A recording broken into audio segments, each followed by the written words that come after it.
Halo, hari ini kami akan mempresentasikan tentang solusi terpadu krisis air bersih dari atmosfer hingga gaya hidup.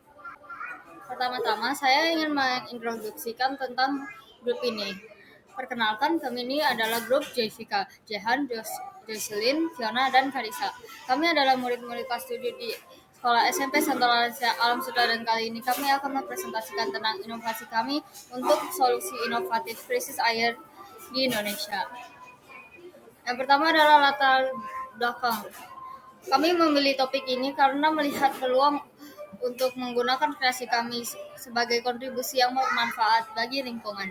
Dalam proyek ini, kami yakin bahwa kemampuan kreatif kami dapat diaplikasikan untuk menciptakan solusi yang ramah lingkungan dan memberikan dampak positif bagi masyarakat. Dengan fokus pada lingkungan, kami berharap dapat menghadirkan ide inovatif, tidak hanya menarik secara estetis, tetapi juga membantu agar menjaga keberlanjutan alam serta memberikan manfaat konkret bagi komunikasi lokal dan generasi mendatang. Nah, tujuan kami dari inovasi ini adalah untuk mencegah krisis air yang diperkirakan terjadi pada tahun 2045. Krisis air dapat berdampak buruk pada kesehatan masyarakat Indonesia, termasuk kami sendiri juga. Oleh karena itu, kami ingin mengambil langkah proaktif untuk mencegahnya, memastikan bahwa kesehatan kita semua tetap aman. Ini sangat penting tidak hanya untuk generasi saat ini, tetapi juga untuk generasi yang akan datang. Dengan mengurangi pemborosan air melalui inovasi seperti yang kami akan menjelaskan nanti, kami berharap dapat memberikan kontribusi positif terhadap keberlanjutan lingkungan dan kesehatan masyarakat secara keseluruhan. Nah, sekarang apa penyebab krisis air?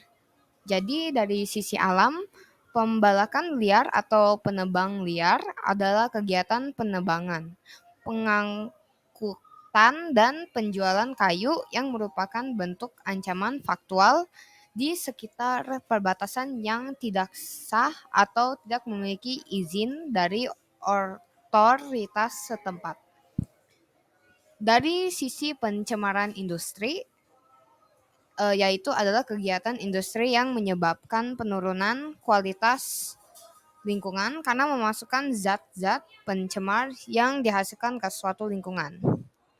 Infrastruktur adalah banyak air limbah yang disebabkan oleh fasilitas yang diolah dari infrastruktur.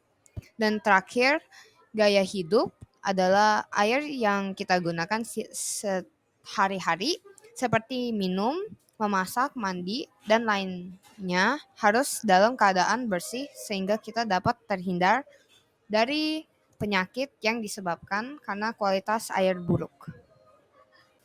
Nah, sekarang apa solusi kita? Solusinya adalah di sisi alam kita bisa mengeksplorasi sumber air, mencari pegunungan, menanam kembali hutan di sekitar sumber air. Di sisi pencemaran, sumber air bisa menjadi cagar alam. Pengaturan lokasi industri jauh dari sumber air, dari infrastruktur. Saluran air bersih yang tidak mudah tercemar bisa menggunakan pipa khusus. Infrastruktur pengolahan air bisa menjadi bersih di perkotaan. Kalau sudah kotor, bagaimana dibersihkan? Bisa menggunakan pengolahan limbah.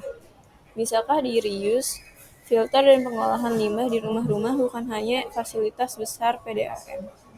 Pada gaya hidup, edukasi pengguna, hemat air, dan seperti di Jepang, home recycling. Sumber air bersih di Indonesia ada mata air permukaan seperti danau, sungai, waduk, dan lain-lain. Air tanah seperti sumur gali dan sumur bor, dan air hujan juga. Atmospheric water maker merupakan mesin yang mengubah udara sekitar menjadi air bersih atau bahkan air minum. Merupakan solusi untuk mengatasi kekurangan air bersih di Indonesia. Mesin ini mengekstrak uap dari udara sebagai solusi inovatif terhadap meningkatnya kebutuhan akan air bersih di Indonesia. Dan berikut ini adalah inovasi desain wastafel di toilet.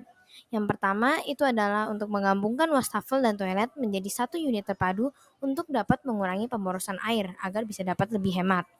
Yang kedua adalah untuk memungkinkan air yang telah digunakan untuk mengisi bak toilet digunakan kembali untuk mencuci tangan.